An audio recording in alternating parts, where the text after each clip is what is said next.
Hi guys, இன்றைக்கி evening time climate ரொம்பவே நல்லா இருந்துச்சு. அதனால் நானும் ராஜாவும் வந்து வெளியில் நின்று டீ குடிச்சிக்கிட்டு இருந்தோம். அங்கே வேடிக்கை பார்த்துட்டு அதுக்கப்புறம் மாடிக்கு போகிற வேலை இருந்துச்சு. அங்கே வந்து பெட்ஷீட்டை வந்து துவைச்சி காய போட்டிருந்தோம், அதை எடுக்கிறதுக்காக. அங்கே போய் வந்து தம்பியை இறக்கி விட்டோன்னே விளாண்டுக்கிட்டே இருந்தான்.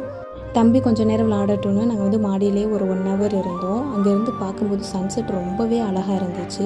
இந்த மாடியிலேருந்து கண்ணு கட்டின தூரம் வரையும் நேச்சுரலாக தான் இருக்கும். ஆனால் சிட்டிலலாம் நம்ம இந்த மாதிரி பார்க்கவே முடியாது. உங்களுக்கு வில்லேஜ் பிடிக்குமா, சிட்டி பிடிக்குமா அப்படின்றத வந்து மறக்காமல் கமெண்ட் பண்ணுங்கள். இந்த வீடியோ உங்களுக்கு பிடிச்சிருந்தா லைக் அண்ட் சப்ஸ்கிரைப்.